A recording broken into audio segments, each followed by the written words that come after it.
kabar? Tentunya Anda berjumpa bersama kami dalam acara yang selalu akan memberikan inspirasi maupun wawasan baru untuk Anda, yaitu Suara Parlemen bersama saya Yusrianti dan rekan saya. Saya Windy Nugroho. Ya, kalaupun misalnya hari ini yang tertangkap dari diri saya hanya cuma satu. Nah, pada saat perjalanan ke kantor, memang kan mungkin tidak terlalu pagi, tapi memang pada saat melintas di beberapa ruas jalan yang masih dekat-dekat rumah, ternyata ada razia masker.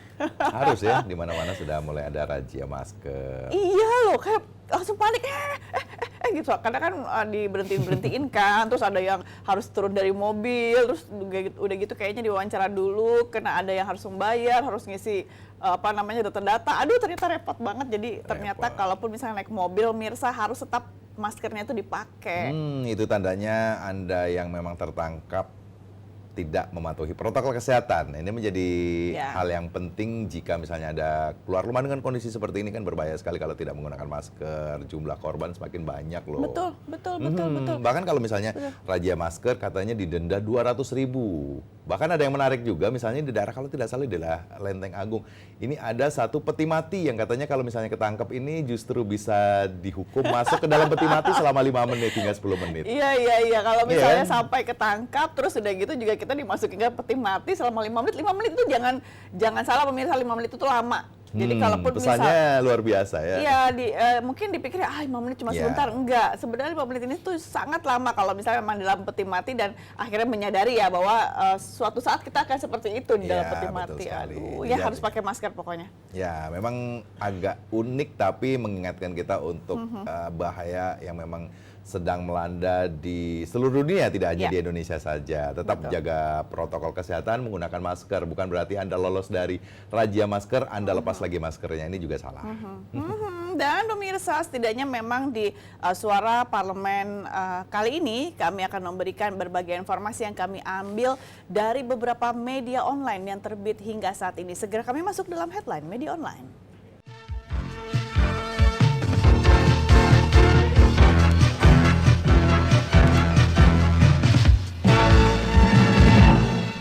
Headline media online yang pertama saya akan bacakan di detik.com. Charlie Hebdo terbitkan ulang karikatur Nabi. Pakistan mengutuk Kementerian Luar Negeri Pakistan mengecam keputusan majalah satir Perancis Charlie Hebdo untuk menerbitkan ulang karikatur Nabi Muhammad. Pada tahun 2015 lalu, ribuan orang menggelar unjuk rasa di kota-kota Pakistan untuk mengecam karikatur yang diterbitkan Charlie Hebdo saat itu.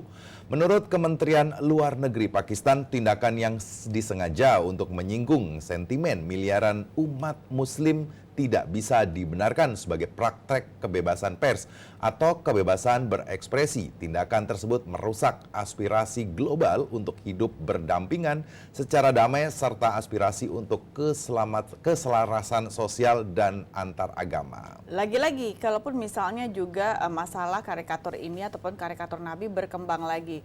Nah, setidaknya memang pasti Pakistan juga tetap akan bersikeras untuk tidak adanya pengulangan untuk adanya karikatur Nabi Muhammad saat ini. Tapi kalaupun misalnya dikeluarkan lagi, itu jadi untuk apa ya? Ya, biasa untuk adanya diskriminasi antar agama. Tapi kita sebagai masyarakat memang tidak atau sebisa mungkin tidak terprovokasi ya. Walaupun misalnya sebagai umat manusia atau muslim itu merasa ini adalah penghinaan, tapi kita bisa melakukannya dengan tidak anarkis, mungkin itu yang bisa menjadi himbauan. Kan sebagai warga muslim kita harus bisa juga menerima hidup di antara berdampingan antar umat beragama yang ada di Indonesia misalnya. Setuju. Ya, kemudian di republika.co.id, Islamophobia, Zayn Malik ungkap diskriminasi sebagai muslim. Penyanyi dan penulis lagu asal Inggris Zayn Malik dikenal sebagai salah satu selebritas paling dicintai di dunia. Namun di luar semua pujian yang luar biasa tersebut, mantan anggota One Direction ini rupanya pernah menghadapi kebencian, Islamophobia dan juga rasiisme. Karena keyakinan Islamnya dan juga merupakan keturunan Pakistan, pelantun lagu Pillow Talk ini kerap rentan terhadap sisi pahit media sosial. Perlakuan itu tetap ia terima meski ia dikelilingi 4 pria kulit putih di One Direction. Nah, untuk masalah salah satu selebritas yang paling dicintai di dunia ini berkaitan juga dengan Islamfobia, dan kalaupun misalnya ini juga terkait dengan kondisi adanya beberapa tindakan-tindakan melalui sosial media inilah yang setidaknya ini mempengaruhi untuk masalah psikis seseorang. Apalagi kalau di One Direction kan tadi dikatakan dikelilingi oleh beberapa orang kulit putih. Ya, kalau di One Direction mungkin salah satu dari 4 ya, mungkin yang beragama Muslim. Memang kalau kita lihat di luar negeri ada sedikit diskriminasi, tapi mungkin lebih kuat kali ya. Kalau misalnya di sepak bola kan ada Muhammad Salah yang memang beragama Muslim di antara tim itu sendiri ya. Tapi ternyata kalau misalnya untuk perkembangan zaman kali ini untuk masalah yang berkaitan dengan kondisi kehidupan beragama kok lagi terlihat lebih kuat ya saat ini Iya, ya di betul. mana-mana ya. Setidaknya memang takutnya ada perpecahan yang begitu mendasar di seluruh dunia diakibatkan oleh agama. Jangan sampai sih. Mudah-mudahan ya isu untuk terkait dengan agama ini jangan menjadi hal yang dibesar-besarkan. Iya. Makanya memang benar ya kita untuk bisa menghimbau sesama kaum muslim untuk bisa bersabar atau tidak melakukan hal-hal yang di luar batas dari akal misalnya ataupun anarkis ini mungkin jangan lah lagi-lagi ya. Iya, iyalah. Kemudian di kompas.com, isi hati dokter penyintas COVID-19, kesal dan jengkel lihat warga yang tak takut corona. Meningkatnya angka penyebaran virus corona, penyebab penyakit COVID-19 agaknya tidak dipedulikan masyarakat. Entah itu ratusan atau ribuan kasus positif COVID-19 bertambah. Toh masyarakat tetap cuek. Warga Jakarta misalnya tetap saja kumpul-kumpul di luar rumah. Restoran ramai dengan muda-mudi yang tengah bercengkrama. Tempat hiburan dan pusat perbelanjaan kembali dibanjiri warga yang mau memanjakan mata. Perlahan kata transisi dianggap menjadi lampu hijau untuk bebas beraktivitas di luar. Itu dia, yang namanya juga konsep new normal ini bukan berarti semua jadi bebas. Jadi bebas ataupun ada konsep yang namanya baru, tatanan hidup baru, ini malah jadi ya baru untuk diberlakukan lagi. Semuanya bercengkrama, banyak ramai sekali di mall dan suka tidak sadar dikarenakan bahwa sebenarnya DKI Jakarta adalah penyumbang terbesar dalam hal ini. Satu hari sudah ribuan orang seluruh Indonesia yang positif. Jakarta juga sudah bertambah, tapi juga masih juga melakukan ataupun belum melakukan atau mematuhi untuk protokol kesehatan yang ada. Abai. Tadi kalau dibilang dokternya, susternya, Ya. perawat, Ya. kesel karena melihat masyarakat yang masih abai, merasa cuek bahwa dengan new normal bukan berarti normal, seolah-olah nggak ada apa-apa. Ini menjadi pertanyaannya. Karena selama ini hidupnya kita di luar, kita coba kalau kita tahu kondisi di dalam rumah sakit Ya. dan ada pasien COVID, pasti juga tidak hanya saya, mungkin Anda juga pemirsa juga akan merasakan rasa khawatir dan ketakutan yang begitu luar biasa, seperti juga tenaga-tenaga kesehatan yang setiap harinya membantu para pasien yang sudah terpapar oleh COVID-19. Jadi segeralah untuk sadar dan tetap patuhi protokol kesehatan yang sudah dibuat. Pemirsa, setelah ini kami akan hadir kembali ke hadapan Anda dengan tema pada hari ini dan kami ambil mengenai penyelewengan dana bansos. Nah, ini juga menarik yang berkaitan dengan masa pandemi. Jangan kemana-mana, masih bersama kami tentunya di Suara Parlemen.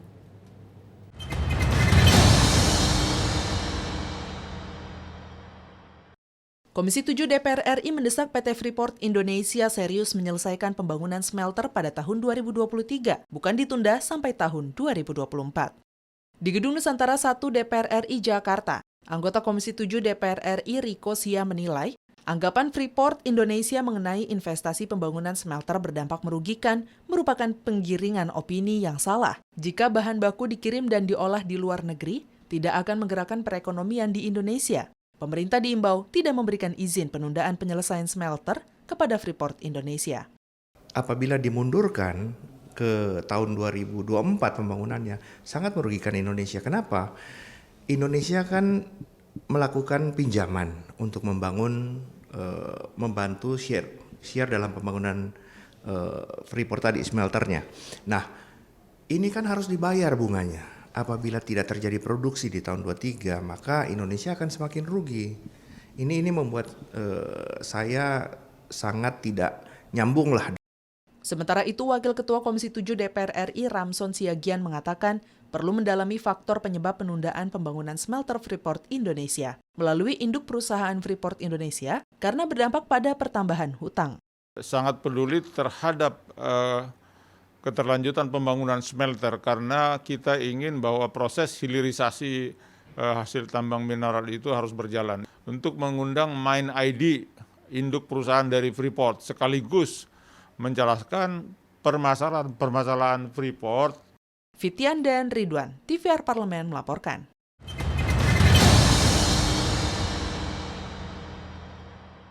Langkah sigap pemerintah menggelontorkan sejumlah paket bantuan untuk mengatasi pandemi cukup banyak menuai apresiasi. Namun di balik besarnya kuantitas bantuan tersebut sesungguhnya banyak masalah, khususnya dalam hal tata kelola dan efektivitas bantuan kepada korban terdampak.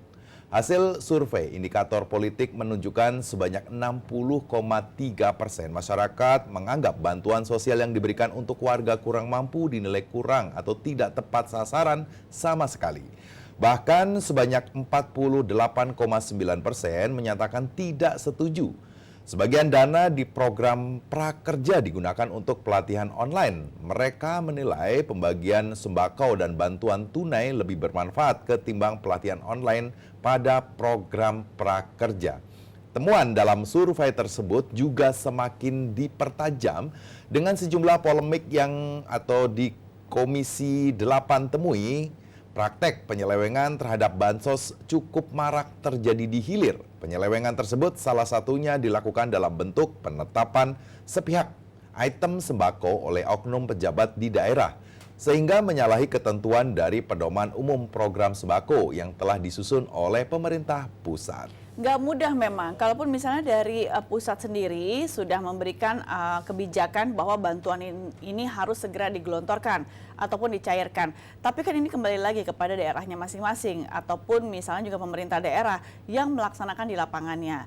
Ini juga mungkin menjadi kendala-kendala khusus kenapa selama ini bansos ataupun bantuan sosial diberikan masih dinilai kurang tepat sasaran atau bahkan tidak tepat sasaran sama sekali. Memang datanya mungkin ya tidak valid atau masih menggunakan data-data lama. Memang kalau kita ingat memang masih dulu di misalnya masalah sembako masih banyak sekali ditemukan misalnya jumlah nominal bansos yang akan diberikan atau sembako yang diberikan misalnya nominalnya 300 atau 500 ribu. Tapi misalnya kemarin di Jakarta terjadi temuan sembakonya hanya isinya harganya nggak sampai 200 ribu. Itu dia.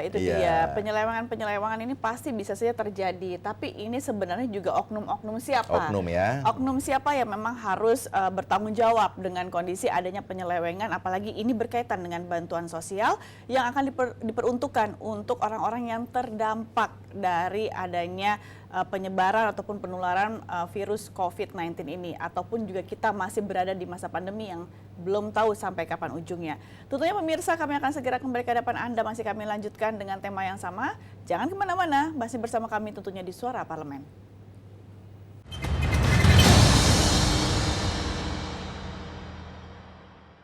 Komisi 11 DPR RI mengingatkan pemerintah berhati-hati menghadapi ketidakpastian ekonomi global untuk menghindari terjadinya resesi ekonomi di Indonesia, serta memberikan stimulus yang tepat guna bagi masyarakat Indonesia sehingga perekonomian Indonesia bisa bangkit di tahun 2021.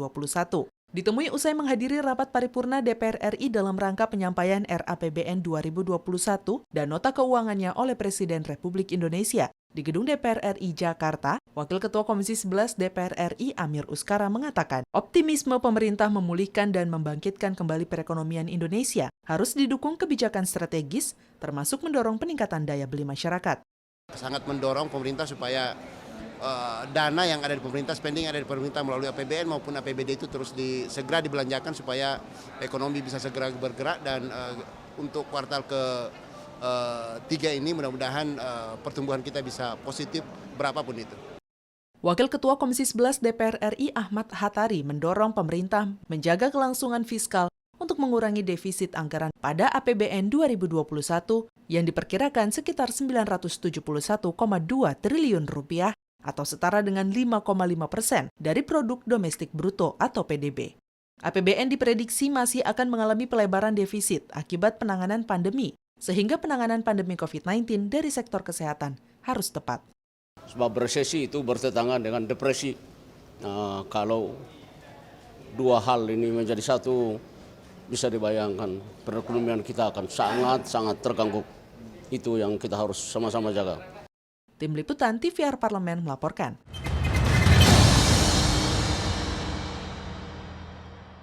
Dari data yang dihimpun, dugaan kasus paling banyak terjadi di wilayah Sumatera Utara dengan 38 kasus, kemudian diikuti Jawa Barat 18 dan Nusa Tenggara Barat 9 kasus. Dari 102 kasus dugaan penyelewengan dana bansos, temuan Bareskrim Polri diantaranya 1 Polda Sumut sebanyak 38 kasus. Polda Jawa Barat sebanyak 18 kasus, Polda NTB sebanyak 9 kasus, Polda Riau sebanyak 7 kasus, Polda Jawa Timur dan Polda Sulawesi Selatan sebanyak 4 kasus, kemudian Polda Sulteng, Polda NTT, dan Polda Banten masing-masing sebanyak 3 kasus. Polda Sulsel dan Polda Maluku Utara masing-masing sebanyak 2 kasus. Polda Kalimantan Tengah, Polda Kepri, Polda Sulbar, dan Polda Sumbar, Polda Kaltara sebanyak 1 kasus. Dan anggota Komisi 8 DPR RI Bukhari Yusuf meminta kepolisian menindak tegas pelaku penyelewengan dana bantuan sosial COVID-19. Karena pengusutan kasus diminta tidak mempengaruhi penyaluran bansos. Ia juga meminta pengusutan kasus dugaan penyelewengan tidak berdampak pada penyaluran bantuan COVID-19. Nah itu dia, kalaupun misalnya memang beberapa ataupun hampir semua Polda di seluruh provinsi di Indonesia, walaupun tadi mungkin belum 34 provinsi, tapi dengan kondisi yang ada ataupun misalnya ada beberapa kasus yang sudah merebak berkaitan dengan penyelewengan dari dana bantuan sosial tersebut harus segera diberikan tindakan ataupun misalnya punishment yang jelas. Karena kalau tidak ini akan terjadi berulang-ulang karena bantuan sosial masih akan terus digulirkan ataupun misalnya diberikan kepada memang masyarakat yang membutuhkan. Ya, jadi jangan salahkan negara kalau banyak tadi yang mengapresiasi bahwa negara sudah memberikan beberapa stimulus terkait dengan bantuan sosial, bantuan untuk karyawan swasta di bawah gaji 5 juta juga sudah diberikan stimulus, untuk UMKM juga sudah diberikan, untuk kuota PNS sudah diberikan, juga para murid juga. Kuota untuk para murid, terus udah gitu juga tadi ada pelatihan online untuk online misalnya prakerja. Sebenarnya semua sudah diberikan oleh pemerintah. Hanya saja memang implementasinya ini kendalanya ada di lapangan. Dan kalaupun misalnya sudah kembali pada masalah implementasi, balik lagi, kalaupun misalnya di beberapa daerah, nah pemerintah daerahnya ini yang mengerjakan di lapangannya itu. Kalau tadi beberapa temuan sudah diatasi atau ditangani oleh beberapa kepolisian daerah, misalnya di Polda-Polda sudah ada jumlahnya, artinya kita sebagai masyarakat yang memang mengetahui adanya tindakan penyelewengan oleh oknum-oknum di lapangan, mohon kiranya untuk tidak takut atau khawatir untuk melaporkan. Artinya kita juga berkontribusi untuk bisa memberikan satu laporan-laporan jika misalnya ada yang berani menyelewengkan mungkin ya. Betul, setuju. Karena kalaupun misalnya kita saling bahu-membahu memberikan informasi yang memang kita ketahui, nah ini juga bisa membantu para aparat untuk jauh lebih mudah mengusut kenapa penyelewengan dari dana bantuan sosial ini masih terus berlanjut dan tidak tepat sasaran sama sekali. Setidaknya kita juga ikut membantu negara loh dalam mewujudkan memang untuk pemberian ataupun penyerahan dari dana bantuan sosial ini benar-benar akan tepat sasaran. Pemirsa, dengan demikian Suara Parlemen edisi hari ini telah usai. Saya Yusli Hayanti. Saya Mendy Nugroho. Tentunya bersama rekan-rekan kami yang bertugas mengucapkan terima kasih atas perhatian Anda dan sampai jumpa.